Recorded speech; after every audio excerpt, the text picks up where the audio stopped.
Let's hope there's a chair here.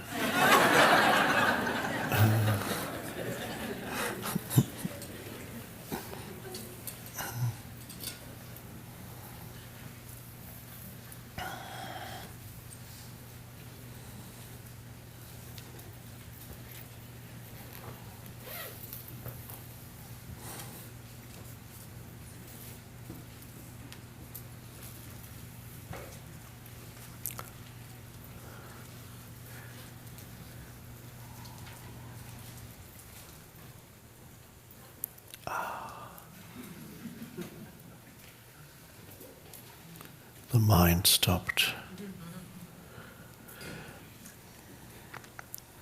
A lovely spiritual practice I recommend is, well, you may remember we talked about sitting quietly in a room.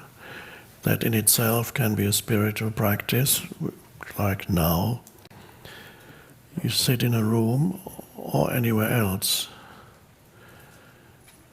and look around,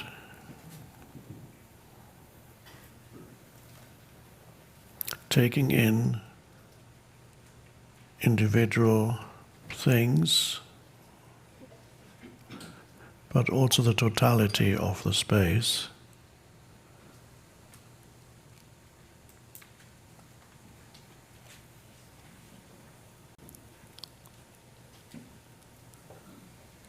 And the practice is to perceive without any thought. Just be aware. There's no need to interpret or label.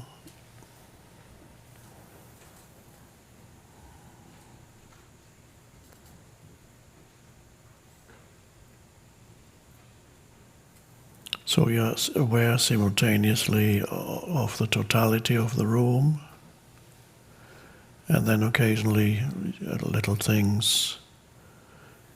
There's a fan, but you don't label it, I'm just saying it now.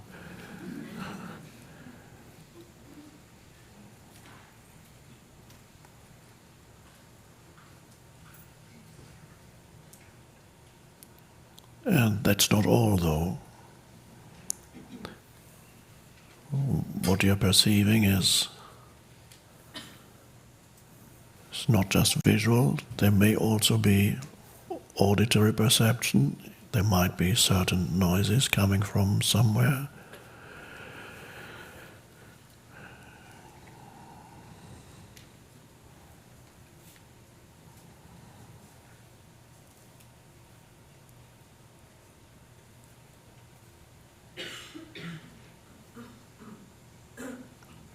And you may also become aware not only of the content of the room, what's in it, and what constitutes the room, which is the limits, the boundaries of the room, the floor, the ceiling, the walls. But you're also aware of something that you cannot actually see or perceive with any of the senses, and yet it's out there.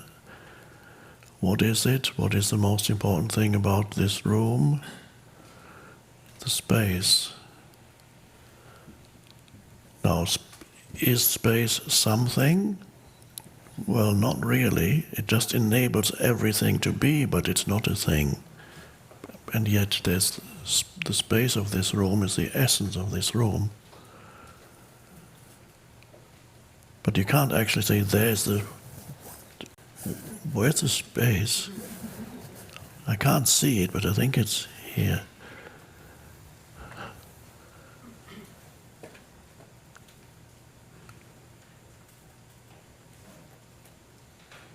In the Tao Te Ching, there's a line, I think it's about a bowl. There's the bowl, and what makes it useful is the space. That's the essence.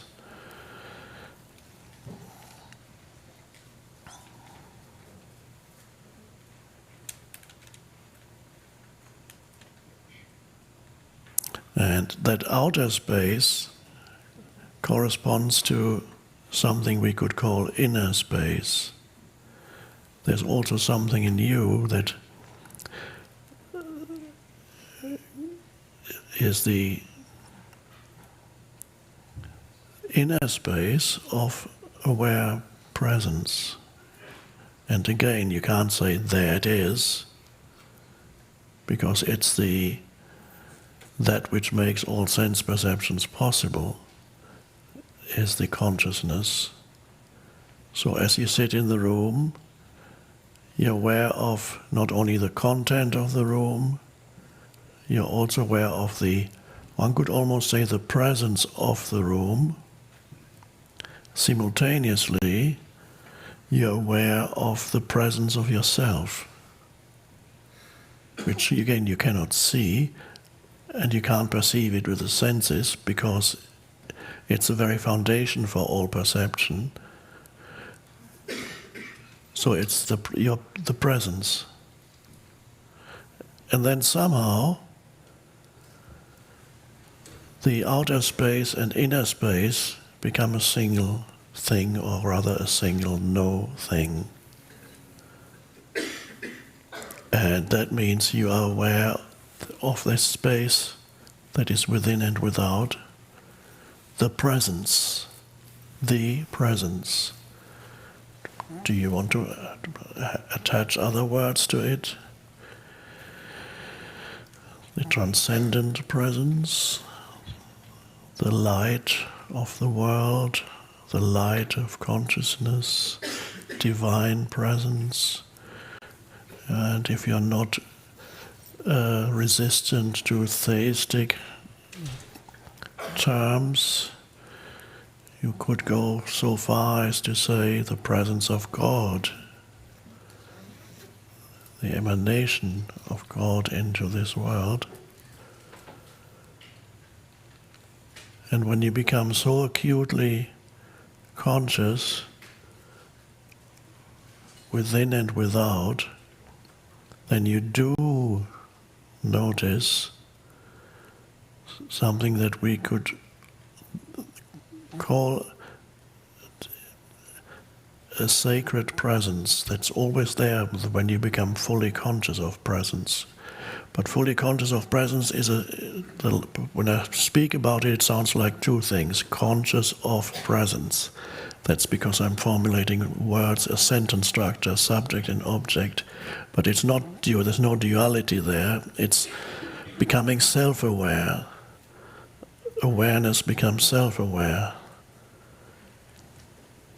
So you become aware of a presence that is both within and without, that is essentially who you are and infinitely transcends who you are as this entity, but is essentially who you are and connects you with the totality of all life and connects you with the source of all life, in fact, emanates from the source of all life. You are an emanation from the source of all life.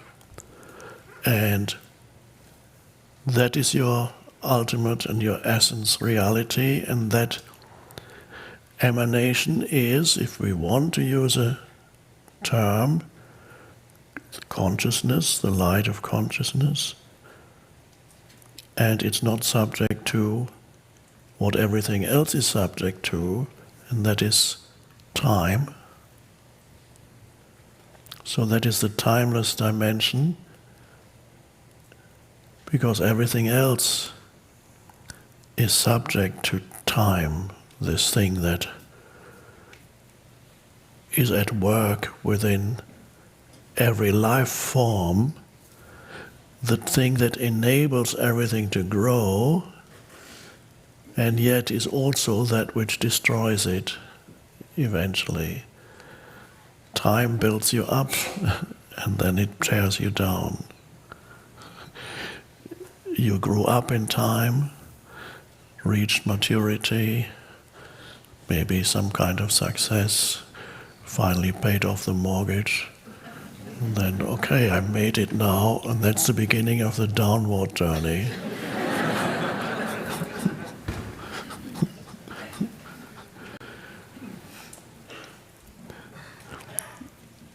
And that's often regarded as bad, and the stage of growth is regarded as good, but the two are interdependent. One cannot be without the other. So we are all being consumed by time,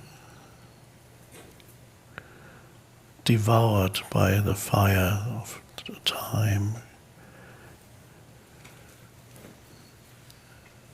And that applies to all life forms. Buddha, one of the central teachings of Buddha is the impermanence of all forms.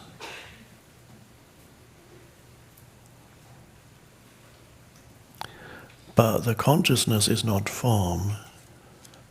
And what we perceive as space, can we even say that space exists? Well, not really. It makes existence possible, but it doesn't exist as such because space is not anything. It's a total mystery.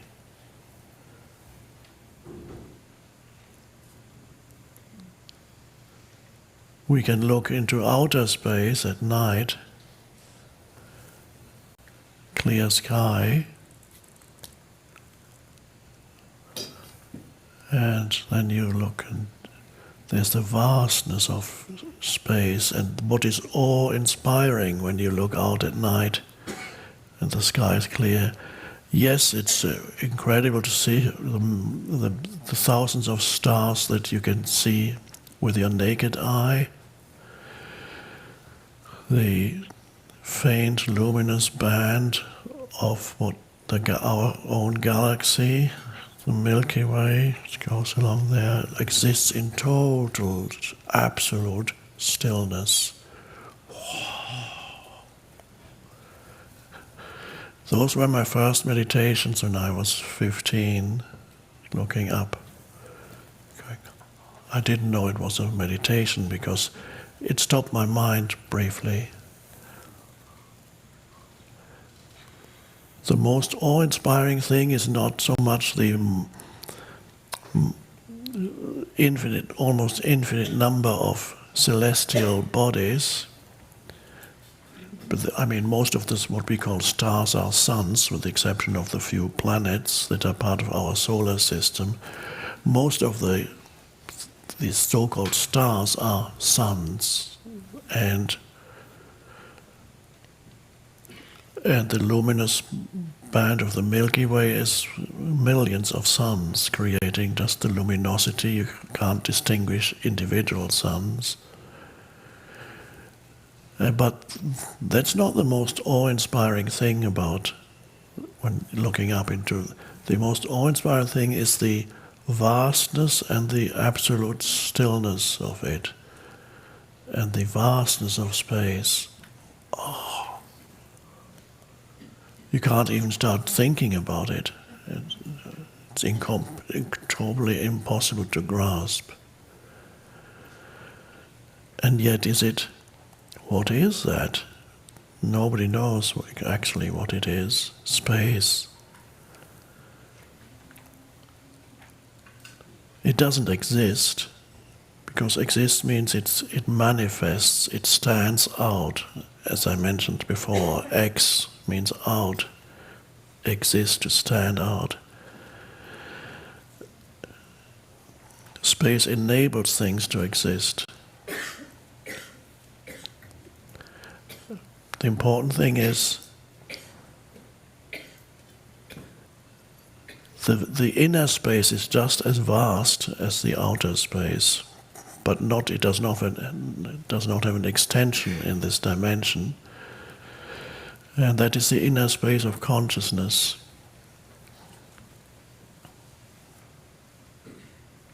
And perhaps the outer space is an externalization of what we call consciousness. what enables everything to be, is not subject to time. So when you sit in a room, let's go back to the room, you become aware of the content of the room, and then you become aware of the space of the room. That's the essence. If you were asking the room, let's imagine for a moment the room is a living entity, if you ask the room, can you describe yourself? Can you find out about what you are? Then, well, I am the furniture, the content makes up the room, and the ceiling, and whatever the room contains. The room would describe itself through the content and through the boundaries: ceiling, floor, walls, chairs, tables, lamps. And is that all? You can ask the room, and then the room would say, yeah, I think so. I've looked at everything, and that's who I am. That's what I am. And then you say, well, you might have overlooked something, and that's the space, which is the essence of the room. Otherwise, there would be nothing, wouldn't be a room. So if the room became aware of its own essence as space, that would be an awakening. Now, the analogy, of course, the room is you. And if I asked you to describe yourself, you would normally begin by describing yourself in terms of the content of your mind, or the content of your mind, memories, concepts, thoughts, emotions, your past, all the stuff that makes up your personality. That's all the content of your mind. And that's how people usually perceive themselves. They perceive themselves as the content. They are the content of their mind. And they are unaware of the essence of who they are, which is not content, which is beyond content. That's the space of consciousness. And so this is like the room. And then you ask, haven't you overlooked something? You've talked about yourself in terms of content. Who are you? And then you have to think, okay, I forgot something. The presence that makes it all possible. And that's an immediate realization. You can't understand it. You can only be it. And you cannot realize it except when there's a gap in the stream of thinking. Even if it's short, like now. Thinking subsides for a moment, and it doesn't subside because you're falling asleep. That could happen too. But thinking subsides and alertness remains. And then the miracle happens inside you, which is the next step in the evolution of human consciousness, and that's connected to planetary consciousness. The next step is the transcendence of thinking. Transcendence means that you don't think anymore. It means you realize something that's beyond thinking. It includes thinking, but it's beyond it. That's inseparable from who you are. It's vaster, much vaster than thinking. And then thinking still continues to fulfill an important function, but a different function from before. It's no longer self-serving. Self-serving thinking is egoic thinking. It's no longer compulsive, and it's no longer addictive. It no longer gives you the foundation for your sense of who you are. It's simply a wonderful tool for creating, a wonderful extremely powerful tool for manifesting and creating and giving form to things, participating consciously in the act of creation that the universe is engaged in. So it's a wonderful thing, but unless you have transcended thinking, you are at the mercy of thinking. And in fact, even to say, I think, would be a lie if you haven't transcended thinking, because if you say, I think, it implies that there's some kind of volition, but there isn't, because if you're completely unconscious, if there's zero awareness in you, thinking happens to you. You don't do it, it's being done to you. Thoughts appear in your mind and you can't help it. The types of thoughts that appear in your mind depend on the way your mind has been conditioned. So depending what part of the planet you come from or what kind of background you had when you were growing up, that determines the type of your conditioning. Doesn't matter what the type of your conditioning is, the fundamental fact remains, your thinking in the absence of awareness is totally conditioned, and it is an involuntary process. And there are still millions of humans on the planet, billions probably, who are at the mercy of their thought processes, which are totally determined by the conditioning of their mind, their personal and cultural, etc., background where they grew up. And so they think, they do things, they think things, and they think it's them. It's the thought processes inside them being at work. So they're not thinking, they are being thought by thought. Thought thinks you up as an entity, a kind of mind-made entity.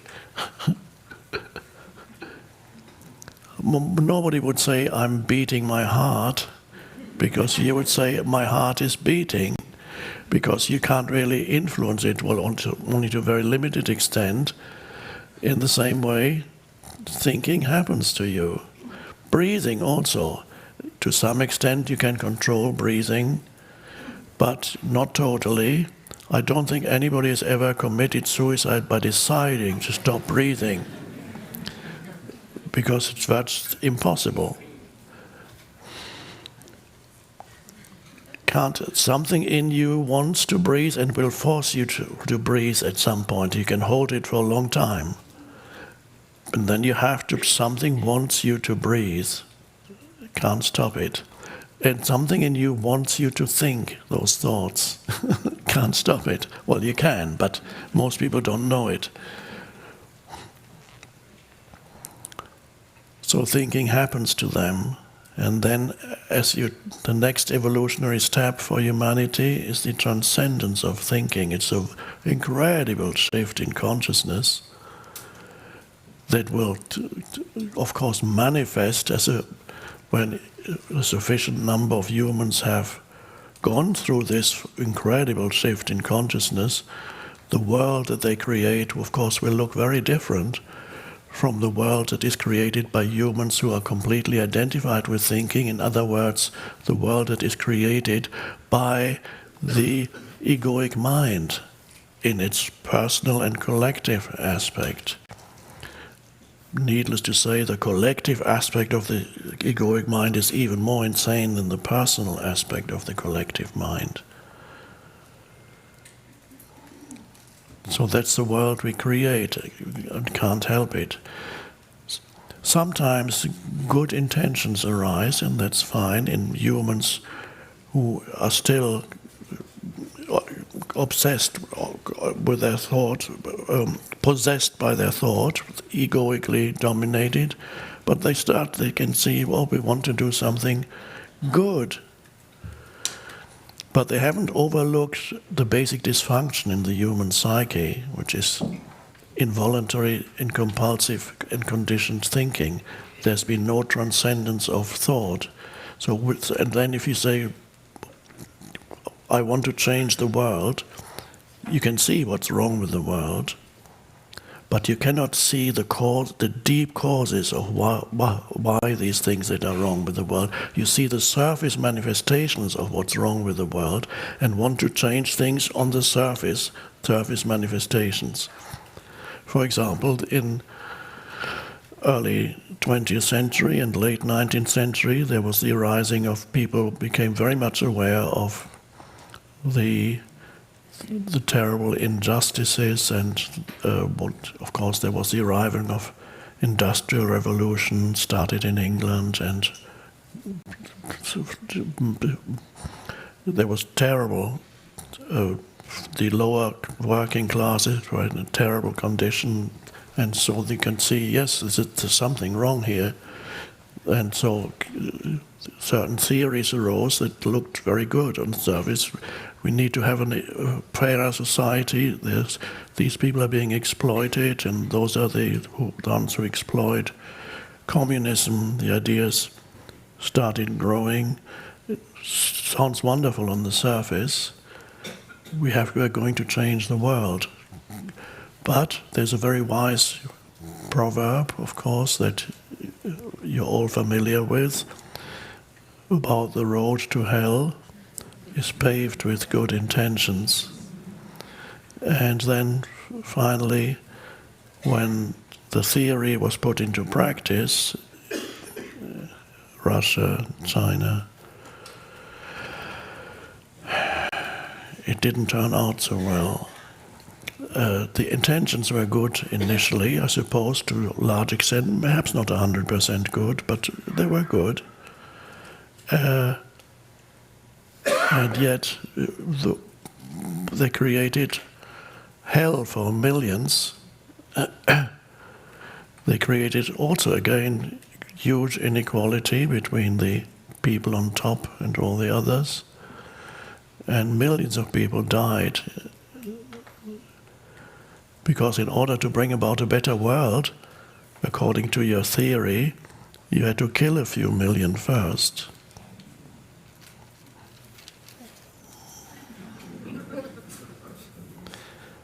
So if you overlook that there's a fundamental dysfunction in the human psyche, whatever plan you have to implement changes, honestly, I'm not saying don't do anything until you're totally enlightened. No, you're already relatively conscious, so you can participate, take conscious action, that's fine.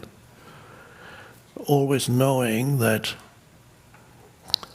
the fundamental change is in human consciousness, and you need to embody that change while you take action.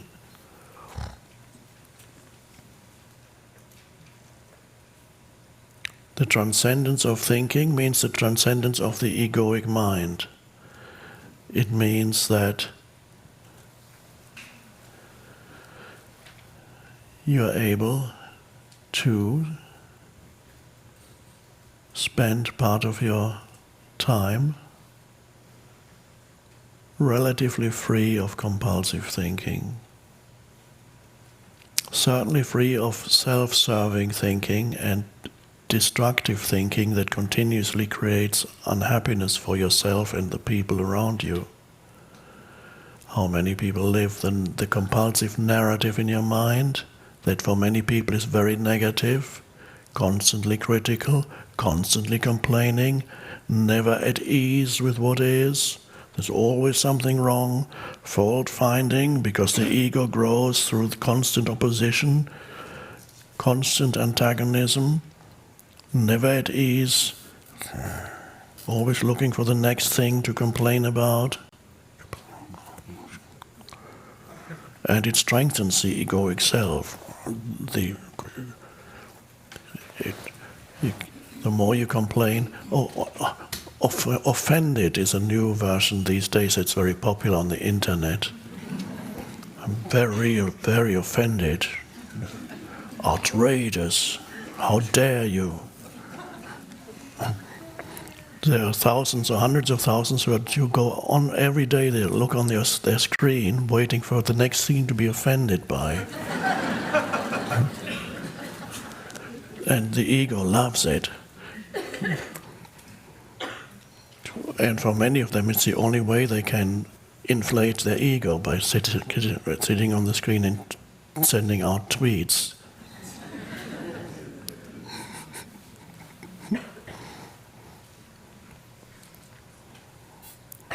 The transcendence of thinking is not any kind of regressive movement. We are not regressing to the state of somebody whose mind is relatively undeveloped and who does not have a problem with egoic thinking because there's very little going on in their minds. What used to be called, before it became politically incorrect, idiot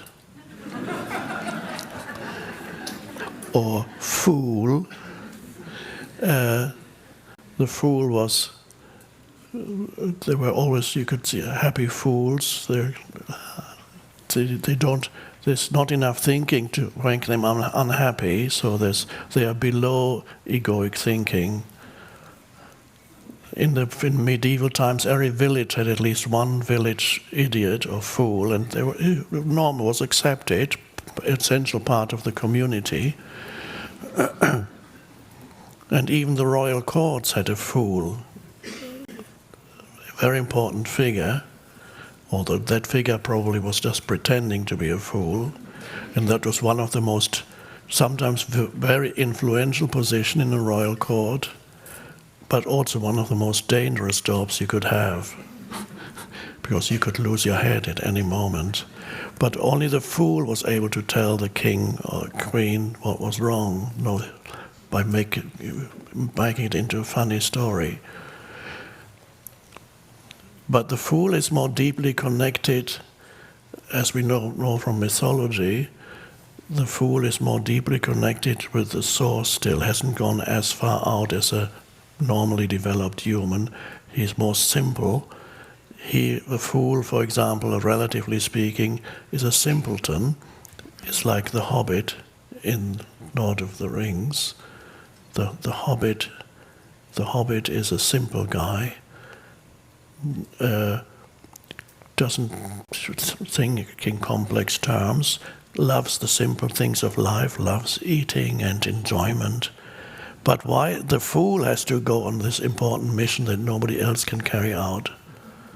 That's a mythological motive. That's often the case, because the fool has a connectedness still with source that the more developed humans don't have. Similar motive in Forrest Gump, the movie. The fool does great things, this guy, Forrest Gump, and life always supports him. If you watch that movie again, he saves people in the war, he does heroic things, but he doesn't claim credit because he doesn't have much of an ego yet. And always life gives him the next thing and the next thing, supports him. But we don't want to go there. When I say cessation of thinking, I'm not talking about regressing to the stage that is the pre-thinking stage of humanity. I'm thinking about rising above, pointing to the possibility of rising above thinking. So you stop thinking, which is normally associated with diminishment of consciousness, and transcendence of thinking is an intensification of consciousness, turning up the light. This is why the term attention and alertness, those terms are extremely important. They're also used in Zen very frequently. The Zen teachings could be described, if you wanted to summarize Zen, you can just say simple things like pay attention. There was one Zen teacher who would, whenever they asked him a question to explain Zen, he became quite famous. He would always raise his finger. Please explain Zen to us. What is Zen? I haven't quite understood yet.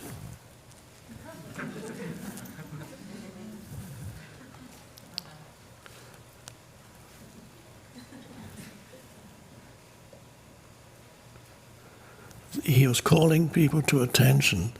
Now, this attention, there's a state of attention that sometimes people experience when they're engaged in dangerous activity. You can climb a mountain. Do you think you're doing much thinking when you're hanging on this wall? No, you can't. You have to be absolutely present. In that moment you have transcended thinking, and the situation is forcing you into complete presence, this highest degree of alertness. Without it you slip and you're gone. And so this high degree of alertness, however, has no tension in it. In the case of somebody practicing dangerous sport, yes, there is physical tension, but the state itself has no tension in it, and you do not need to engage in a dangerous activity in order to enter that state. We are entering it here because even as I talk about it, I hope, well, I don't really hope anything, but I trust that as I speak about it, simultaneously to listening to it, you can verify in yourself this state of attention, which is a state of very high alertness, but there's no tension in it. It's not the alertness that sometimes goes with fear, and you go, but it's not, that's really a contraction of the entire body. It's not really alertness. So that's not it. It's a relaxed alertness. There's both yin and yang in it, coming together, and it's that. I also mentioned the other day, when you first look at something for the first few seconds, a new vista, a new landscape, you enter a room, or you step out of a room into the open, or whatever it is, or suddenly something new comes into your into your perceptual field. In the first 2 or 3 seconds, you don't know what it is. You have to first take it in. There's a moment of alert presence. But usually you're only aware of the sense perception. You're not aware of the background of the alert presence itself. But you can be aware of the alert presence itself as you take it in. And that's the key. So you're not just alertly present, you're aware of the field of alert presence in yourself, so to speak, as yourself. And the awareness of it and it are the same thing.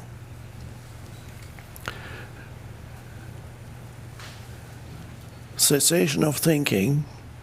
Now, you can try it. Even now, I would suggest that as I'm speaking, you may find, you may not know this yet, in the moments when I'm not speaking, like now, and now, and now, if you're alert, you're not thinking, you're just present. And now, there's just an alert field of presence.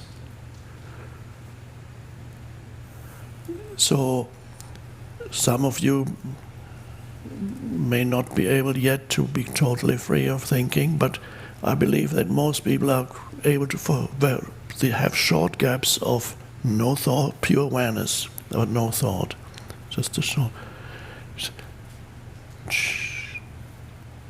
And then you look around.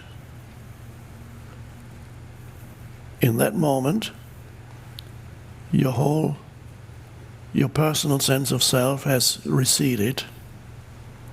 In a moment of pure presence, which is just this, you have no memories and you have no expectations for future, because you have no thought. But you haven't fallen asleep, you're very awake. In that moment, you're not a person anymore. what are you? Just a field of consciousness, conscious presence. Something has emerged from within you and has taken place of the person. Person is still there, it's just gone receded. If the only thing you achieve in life is this, that you are able to be free of compulsive and addictive thinking, if you're able to, almost one could say, to choose not to think when there's nothing in particular to think about, when you can just be present. So in other words, if you can step out of thinking into aware presence, that alert space, then that is the greatest thing you could achieve in this lifetime, that any human could achieve in this lifetime. And yet there's nobody left to say, I have achieved it. That's the problem for the ego. The ego would love to say, oh, I have achieved the state of presence. So it's not an achievement. I'm just saying it's an achievement, but it's not really. Because you didn't do it. You got out of the way and then it happened.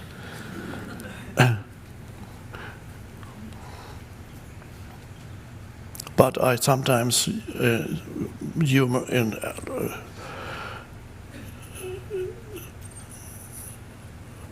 I sometimes say my greatest achievement is that I don't need to think when I don't want to think. But of course, it's not an achievement. It's just it's a humorous comment.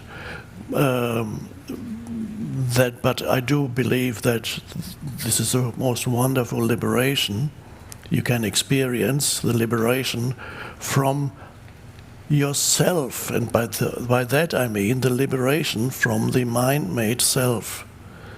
Liberation from yourself. So liberation from the human. And what emerges is the being. Then gradually you're more of a being than the human. You're still a human, of course, but more and more the being shines through the human. And that's a wonderful, wonderful birth process when the being more and more begins to shine through the human. The being is the timeless, of course. So when I say more and more, because it comes into this dimension where there's time. So although the being itself is timeless, it gradually emerges into this dimension where there is time. So it seems to take time to become completely, to awaken completely. And that's an amazing thing. Sometimes it happens to people because they are dealt dreadful blows by life or by fate. They lose everything. That their human is virtually obliterated, the human that they are. You lose loved ones in some disaster. You lose all the things that you've worked for all your life. Some very serious illness suddenly afflicts you. So the human cannot sustain itself anymore. The person, the personality becomes obliterated through dreadful loss. And then there's a possibility when the human is virtually obliterated that suddenly the being is no longer being obstructed or almost is unobstructed now and suddenly shines through and is there where the human was before. The remnants of the human are still there, as there's still some form identity, the body is still there, there's still a few of the structures of their minds are still there, but relatively little. And so this is how some humans have experienced incredible transformation through disaster, because the disaster had the effect of virtually obliterating the entire structure of the human. So the being was suddenly able to emerge. But when the human is still needed in this world, so that's fine. It's just we don't want it to obscure and to cover up the beings. But just to enable become transparent to the light that shines through from the being dimension. The human becomes transparent. And some humans die almost completely, the ego death. But even if you become transparent, that's already just a wonderful thing. So it could be that, it could be disaster, or it could be here voluntarily allowing the person to recede and allowing the being to shine through you. And it's happening because the being wants to shine through you.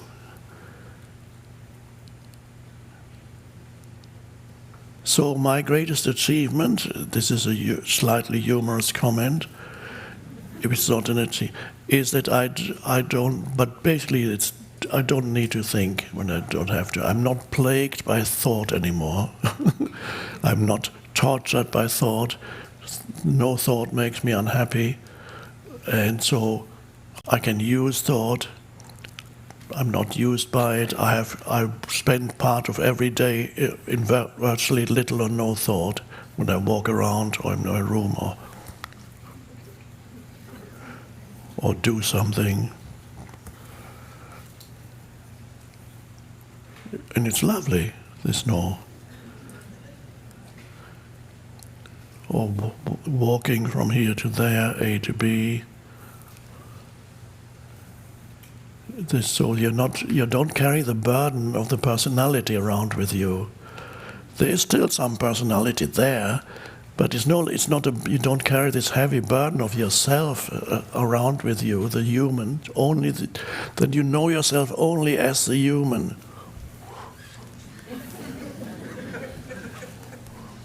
Oh, and there's always something not right for the human. Things are never okay for very long, sometimes for short periods of time. Yes, after a good meal or something, you begin to fall asleep, you fall below thinking, and life is good. Or some other gratification, whatever it is, sex or alcohol, you have,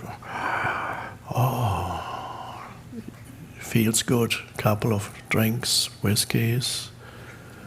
Why does it feel good? Because it frees you to some extent from your mind, because you can't think that much anymore.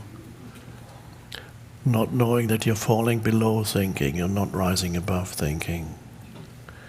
But even that's a kind of liberation for somebody who is tortured on a daily basis by their minds. This is what people, they're longing for. Give me something to free me of...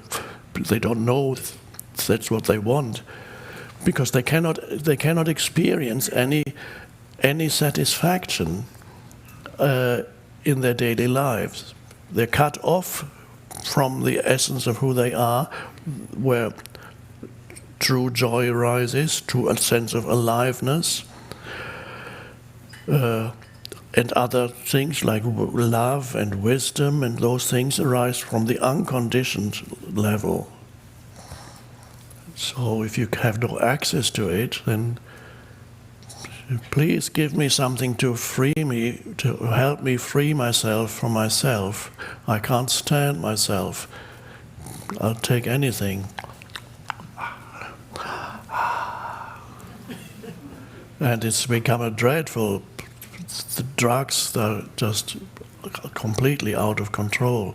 The humans desperately need something in order to cover up ultimately the pain they feel.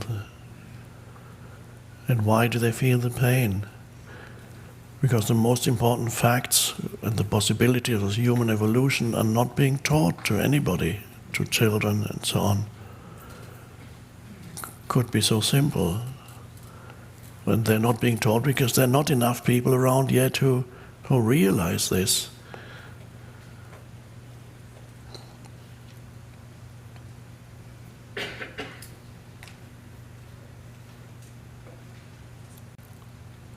So you can experiment with that. Are you able to have brief moments of no thought? Now, already we talked about certain things that help you enter presence, inner body, awareness, conscious breathing, sense perceptions, sensory perception, and then even without any of that, some of you may be able to just practice not thinking for short periods of time, even if it's 2, 3, 4 seconds, or catch yourself when you're naturally not thinking, such as when you're surrounded by nature, or you look into the eyes of a dog for 5 seconds. You know, the eyes of a baby, a 1-year-old, can be amazing. And this is the 1-year-old is looking at you, but the 1-year-old is not really a person yet, because those accumulations haven't happened yet. The being is still relatively unobstructed, because the conceptualization hasn't happened yet. It doesn't know any words yet, or maybe 1 or 2, but that's so there's still. The consciousness is still shines through, and you look into the eyes of a 1-year-old baby, and sometimes you can, by looking into the eyes of a 1-year-old baby, you can sense yourself, because the consciousness that you see there, it's relatively unobstructed, can awaken your own awareness of the consciousness that you are. So you can find yourself reflected in the eyes of a 1-year-old baby, and that's why people laugh sometimes when they go, "Oh, wow." And then for a moment, there's a few seconds of when you're just looking, and the baby's looking back at you.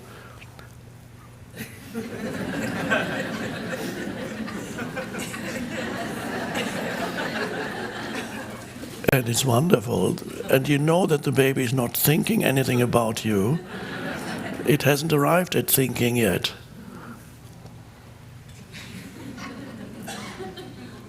And there's a joy when the baby smiles. There's a joy.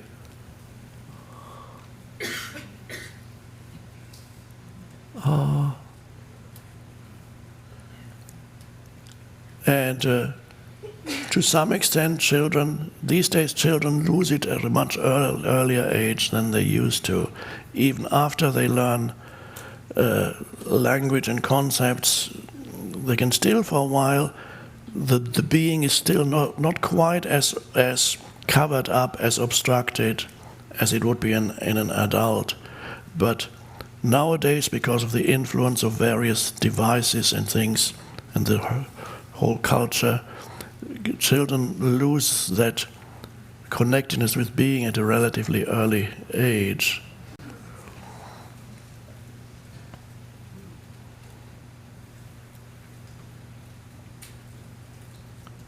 Of course, Jesus said, unless you become like little children, you cannot enter the kingdom of heaven. So what does he mean? It means because the being in little children, the egoic structures have not yet fully formed, is relatively unobstructed still. And so unless you become like little children means, of course, that applies to the state of consciousness of openness, but we cannot regress to the childlike state. We have to step forward and meet the same state above thinking, where children still are prior to thinking. So the little children don't think that much. So that's where the key is. So that being is not obstructed by excessive thinking and self-serving thinking, which is ego.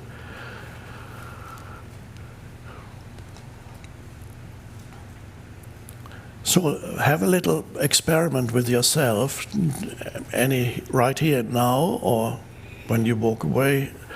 Are you able to just sit here and let's say for the next 5 seconds, not think?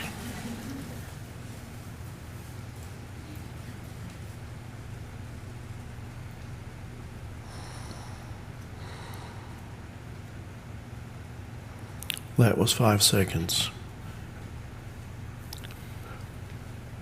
Let's do it one more time. 1 banana, 2 banana.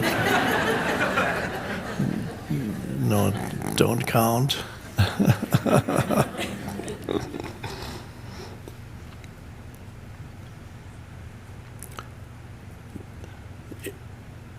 You may at the same time feel the inner body even without wanting to, because presence is affects your entire energy field. You're not just present with your head, you're present with every cell of the body.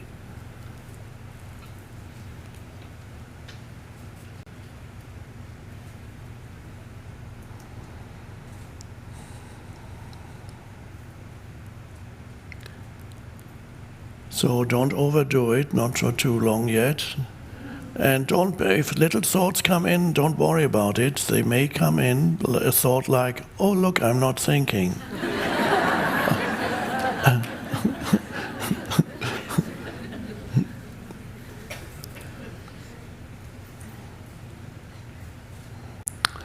Somebody told me some years ago about a guru in India.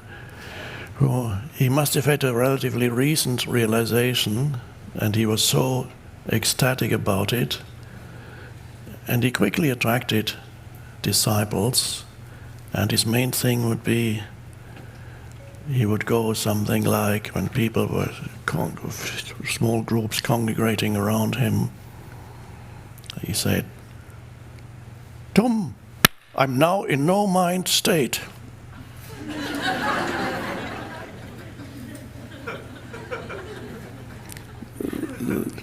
He was so happy about it that he had found the no mind state. He was just, no mind.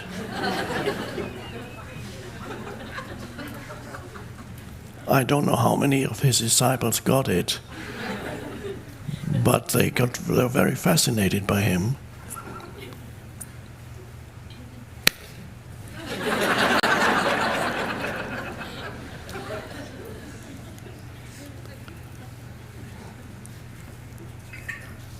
And of course there was a famous, wonderful sage in India, Ramana Maharshi. Some of you may know him. And he was asked once by a disciple, how do we measure progress on the spiritual path? How do we know that we are making progress on the spiritual path? And he said, the degree of absence of thinking is your measure of progress on the spiritual path. The degree of your absence of thinking is your measure of progress. That's the criterion by which you can measure. Well, that's interesting. He was not talking about how much you sleep, because that would be falling below thinking. He was pointing to rising above thinking, the state of presence. And I didn't understand what had happened to me, my shift in consciousness, when I suddenly became very peaceful. And for 2 or 3 years I had no idea why I was peaceful. And until I talked to a Zen monk, because I visited many places, because I needed to find out. The thing is, when you awaken, you don't necessarily know more than anybody. It's not that. I didn't know anything, but I was later, when people asked me questions, then they pulled answers out of me. But as such, I did not understand the transformation that had happened to me. I just knew I was peaceful until 2 or 3 years after, I was in a conversation with a Zen monk, and he said, well, Zen is really about not thinking, but just being aware, it's the cessation of the mind. That's what Zen is. And that was a revelation to me. Why was it a revelation? Because I realized that since this transformation, the amount of thinking I'd been doing had been reduced by like 80%. So the reason why I felt so peaceful most of the time was I wasn't thinking much anymore. And as I wasn't thinking, that the joy of being could come to the surface, and the joy of being could emanate from deep within me. I experienced it as peace, a peaceful sense of aliveness, which before had been covered up by incessant, continuous, compulsive thinking and identification with this compulsive thinking, which means a big ego. And then I say, oh, that's what it is. Now I know why I'm so peaceful. And then gradually, then I could begin to teach people that is, of course, in meditation, that's really the aim is, when you meditate, the aim is to be in that state of pure presence. And sometimes it works for people while they meditate.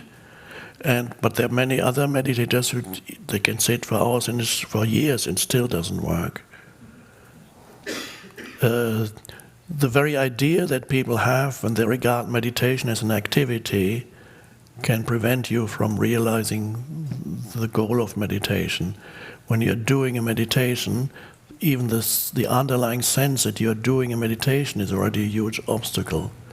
Because meditation isn't something that you do. If meditation is something that you do, it implies time. Any doing needs time. And what is meditation? Meditation is the realization of being. So if you're looking to do, if you're looking to doing in order to realize being, you can never get to realize being, because you're hoping that the doing will get you to a realization of being. So you're looking to time to get you to the timeless. So any idea that you're doing a meditation, even if it's just in the back of your mind, I mean, some people have meditation in their daily schedule. It's okay, appointment at 5:30, 6, 6:30 to 7. Okay, I'm doing the meditation now. And so here's the clock. Okay.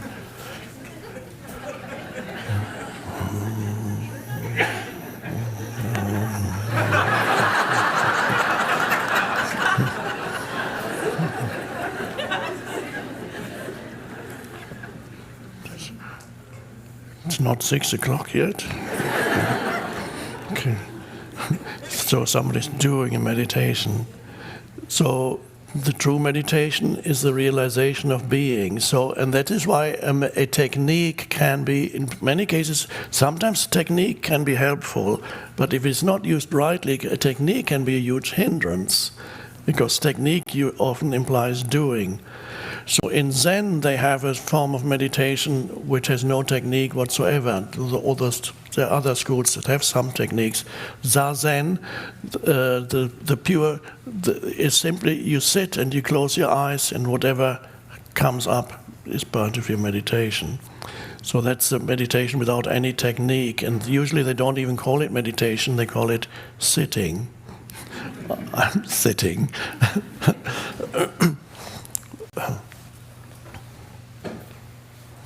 So when you go to a Zen monastery, the monk may ask you, the monk wants to know, how long have you been practicing meditation?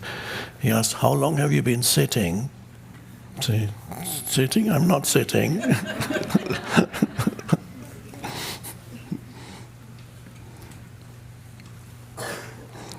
Or if you know how Zen operates, or you're enlightened, you say,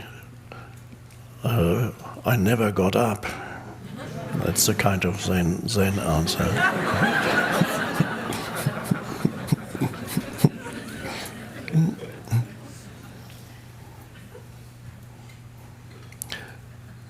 So the realization of being is, meditation can be a help and meditation can be a hindrance. Meditation is not an absolute requirement. For some people it's good, for others it's not necessary. Daily life, the realization of being at any moment, here and now.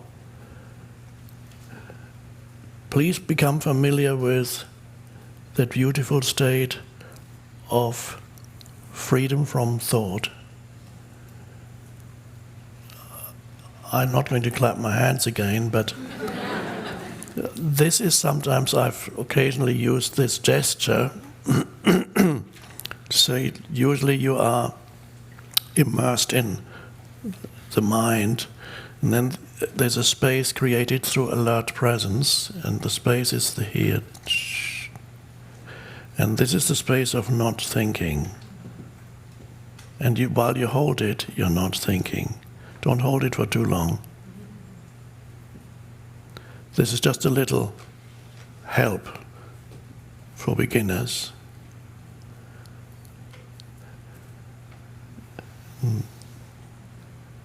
And then do it again. A space of no thought, a gap between two thoughts. Another thing you can do is when you're walking, let's say you're going for a walk, and there's trees, or if you're in a city, there may be lamp posts. And you can look at the next tree that's like, let's say it's 10 meters away, or the next lamppost, and decide between here and the next tree or the next lamppost, you're not going to think. I'm just going to be present with every step. Oh, that's easier than to say, I'm going to take a half-hour walk and I'm endeavoring not to think. That's a long time, half an hour. But have a little space where you practice no thought. It's beautiful.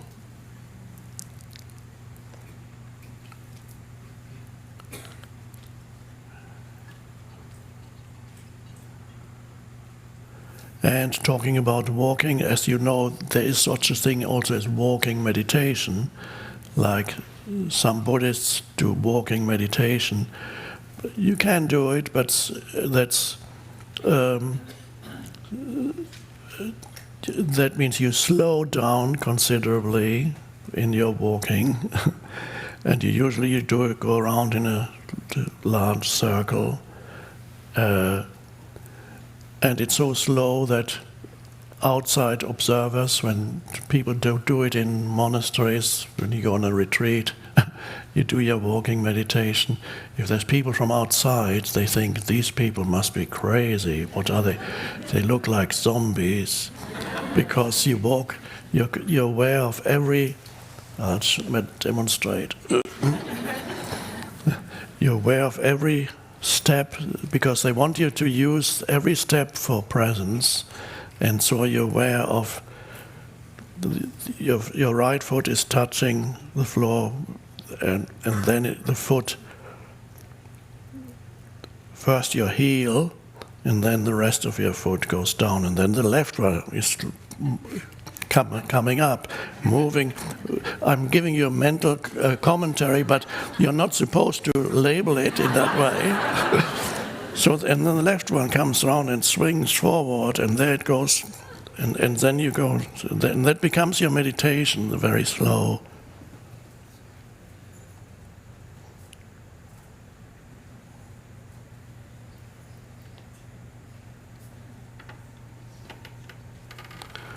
It's interesting,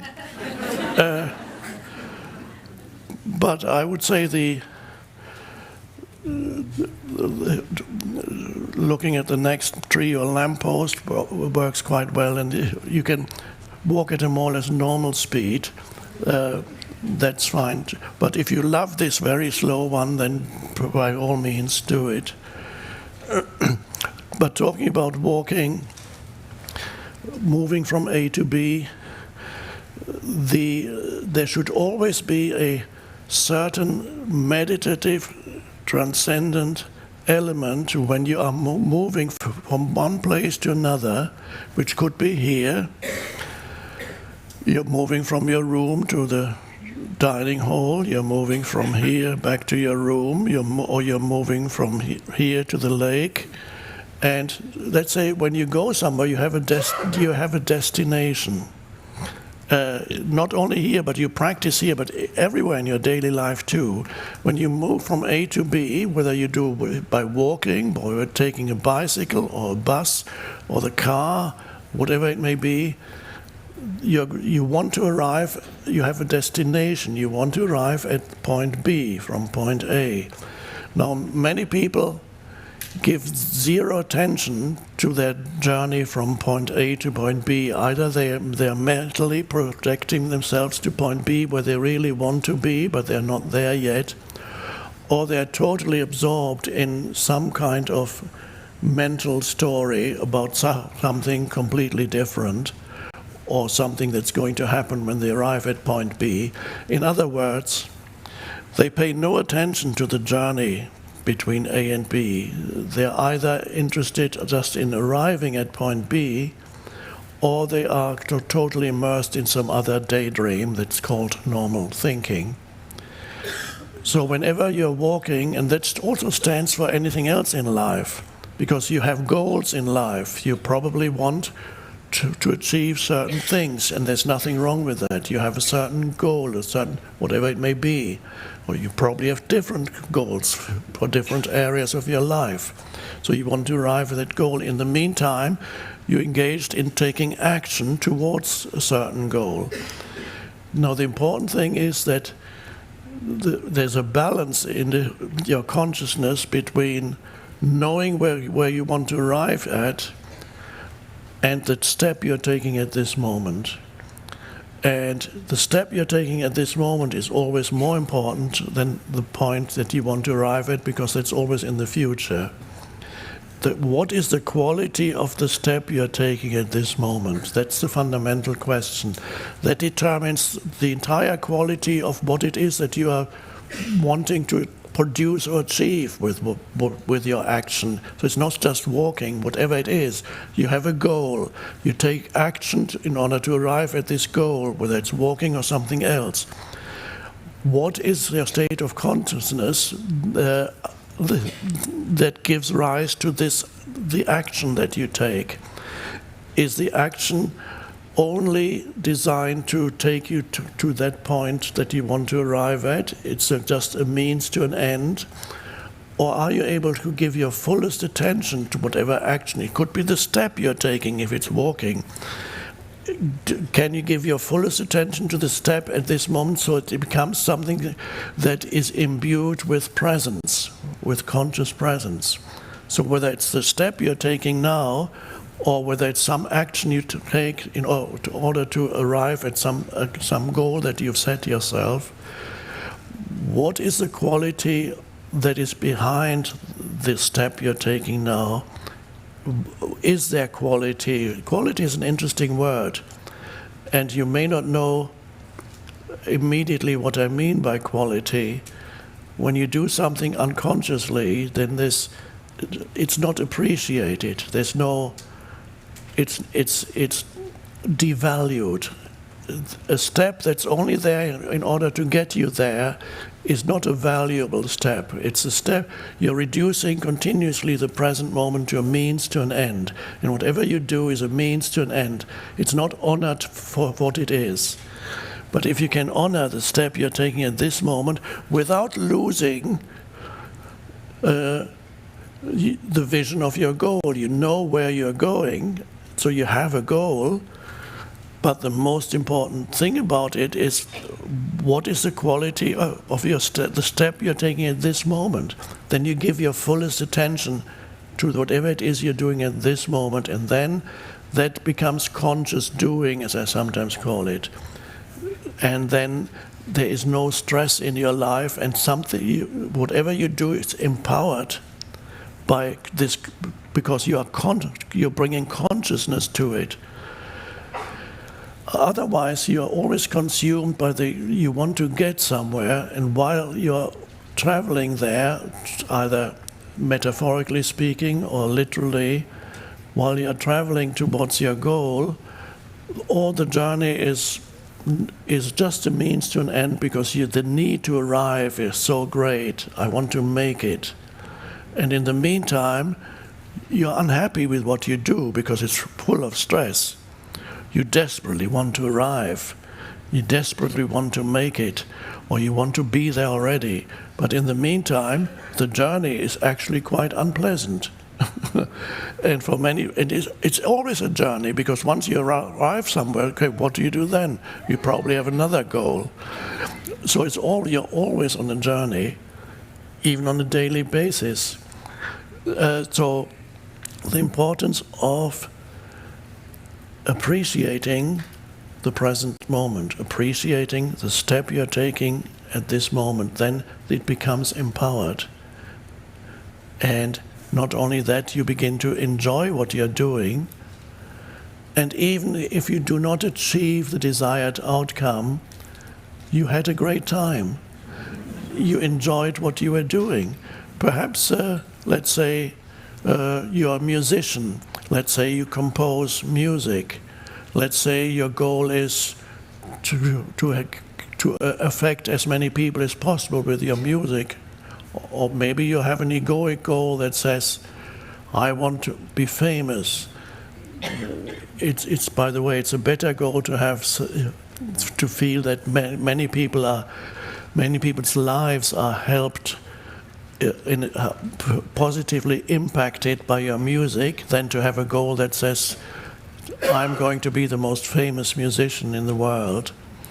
So, but let's say your goal is to be widely known and to impact people's lives with your music. Fine, perhaps you'll achieve it. You can visualize it. Oh, by the way, when you visualize a goal that you want to achieve, it's not in the future. If you, this is to do with manifesting. When you want to manifest something, it doesn't work very well when you think, I will be famous, I need to be famous, I want to be famous. Not good for manifestation. If you want to manifest something, you have to start with the foundation for manifestation is always the present moment. It's not the future. It works very simply. Jesus explained it in one sentence, just one sentence.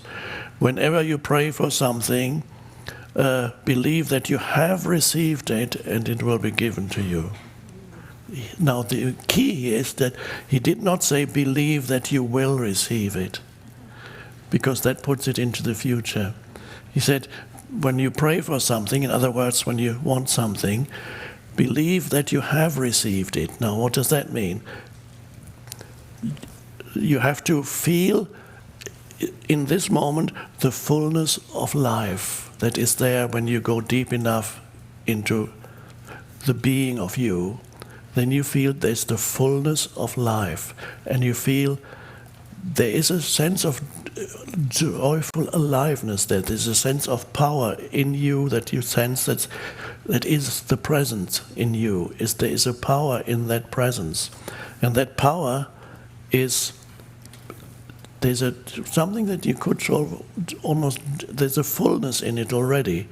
You can't really, once you contact, when you're in touch with the presence, everything else that you could achieve in this life, I have this comparison, analogy, or whatever it is, that which you realize within you, the power, is the cream. And everything else that you could achieve in this world is the skimmed milk. So the fullness of life, this is an expression that Jesus used. He said, and these are all got together, he said, I want you to have the fullness of life. In some other translations he says, I want you to have abundant life. Now abundant does not mean lots of things, because that would mean that shopping malls are the kingdom of heaven. So abundant life does not mean abundance as many things. That abundance is the deeper place of a sense of intense aliveness, the fullness of life that you feel within you, that is abundant life. Presence, to feel the life that you are, the consciousness that you are. Out of that everything comes. That's the fullness of life, or abundant life. You feel it in this moment. And then, if you then want to achieve something, you bring a vision, what you want, and to let it merge with that feeling. Let's say you're a great musician who's reaching millions of people, and you see yourself as this great musician reaching millions of people, but not in the future. How does this great musician feel once he has reached, or she has reached, millions of people? This is exactly how it feels. The fullness of life. You feel it right here now. You merge the vision with the feeling of fullness of life, which is presence. And then that's manifestation. That also means, however, when you get what you wanted to manifest, you're not any happier than you are already. You're not more joyful or fulfilled than you are already. The fulfillment can only be arrived at in the present moment, because that is, the fulfillment is not dependent on external conditions. The fallacy is to believe that something in the external world that you could arrive at or you could achieve has the capability at some point in the future of fulfilling you, of in whatever way, of making you happy, making you complete, making you peaceful, making you feel your sense of self more strongly, whatever it may be. So the belief that something out there can give that to you, in other words, to put it in the most general terms, the feeling that the world can make you happy. The world could be anything in the world. It could be a person, another person, an achievement, a place, whatever it is. The world can make me happy. It cannot. The world can briefly give you a sense of, I have arrived, but then you see, oh no, that wasn't it. This is the case with relationships, it's the case with anything you achieve, even great worldly success. I've met many worldly successful people who told me they became very miserable soon after their worldly success. So that's not it. So the present moment is the key to all achievement. If you feel the intensity of presence, then everything else is an added onto you. That's all manifestation. Jesus used that expression. Seek only the kingdom of heaven, and all the other things that you think you need will be added onto you. They are additions, but they are no longer the things that totally dominate your consciousness and determine whether you turn out to be a happy or an unhappy person. So the joy is found already. If the thing is added to you, you say, oh, that's great. But it doesn't change how you feel already. So you need to find the place of fulfillment in the present moment first, and then you can manifest. So the foundation for manifestation is becoming intensely present and realizing your essence identity and live from and through your essence identity. Then through the essence identity you can manifest things. But these are not the things that will make you happy. They are icing on the cake. They're not the cake. So whatever you can achieve is the icing on the cake. It's not the cake. The cake is here and now.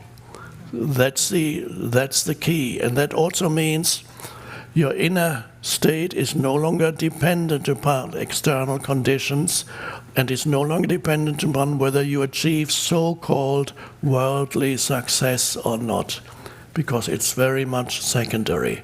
It's nice if you have it. It's not a big deal if you don't.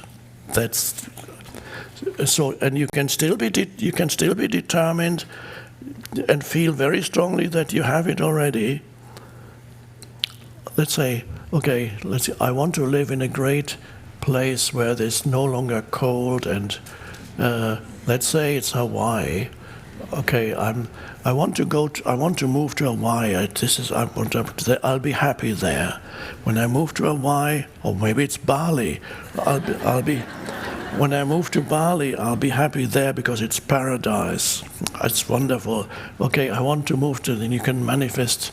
I want to move to, you can even paint Bali on a vision board, Bali. And so I want to move to Bali. But you have to be in Bali in this present moment. How will you feel if you're in Bali?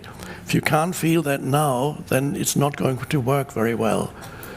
The tropical island that you think will make you happy, no, you have to experience it as this is the essence of who you are, will make you happy, fulfilled, and joyful.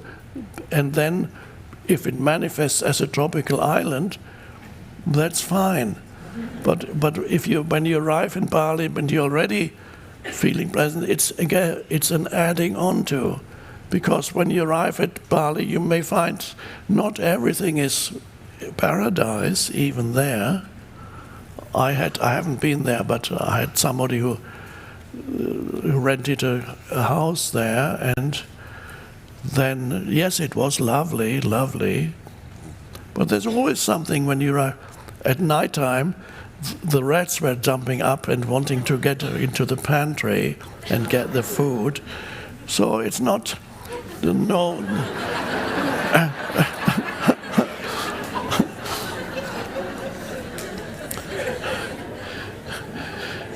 If the fulfillment does not come from within, in the now, whatever you achieve will be marred by something. There's always be, yes, it'll be nice, but something will go wrong with it. There's something that seems to spoil your enjoyment of it. It's always something that's in the nature of the external world.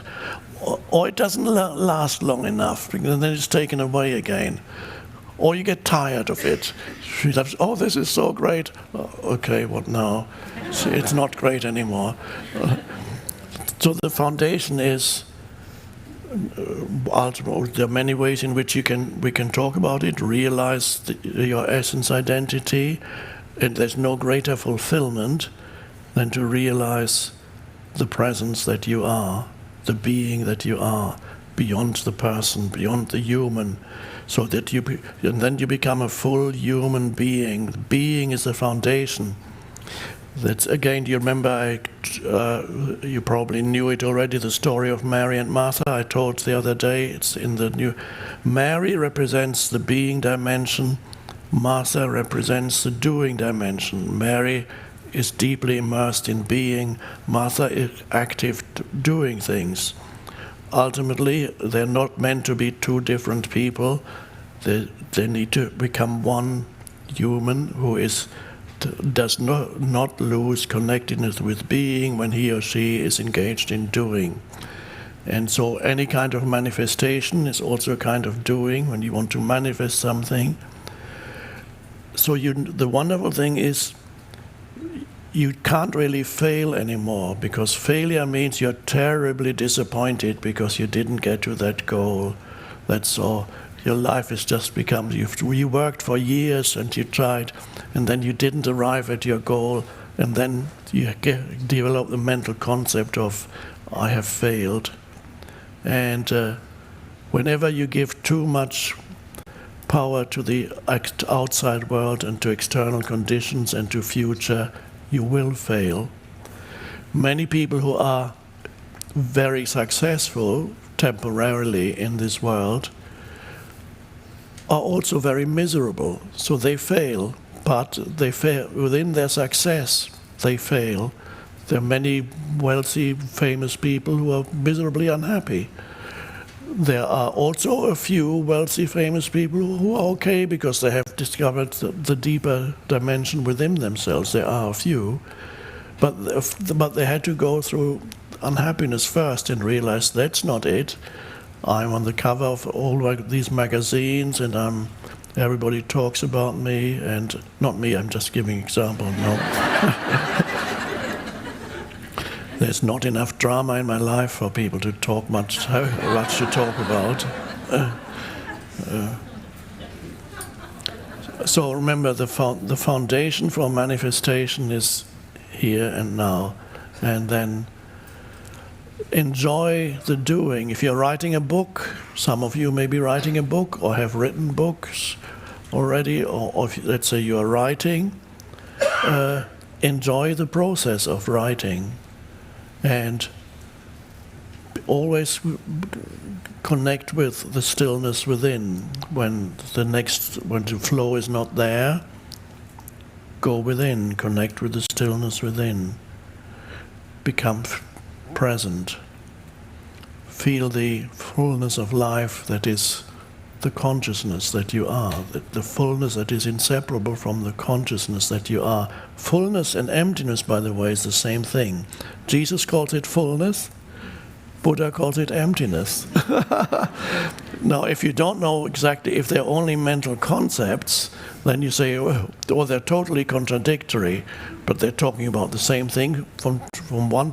Buddha looks at it from one perspective, because emptiness means it's formlessness. There's no form in consciousness, just like the space in this room there's no form. Formlessness is the emptiness of Buddha. By the way, a better translation would be spaciousness, shunyata, spaciousness, Buddha. Fullness of life means that contains everything already in unmanifested form. Whatever could possibly manifest in this or any other world is already contained in unmanifested, formless form in that.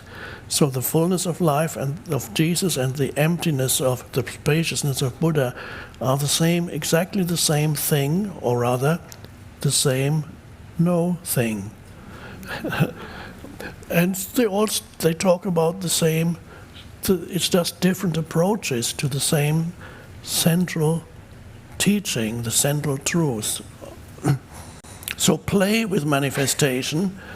If you have some desperate desire to arrive, that's the greatest obstacle. Play with manifestation. If it comes, fine. If it doesn't, fine. It's just everything comes and goes. It dissolves, it arises, it dissolves. You no longer need to derive your sense of who you are from what you have created in this world. Your sense of who you are comes from a much earlier place than anything that you could create. Because whatever you create will also come to an end. So everything is in the process of being dissolved.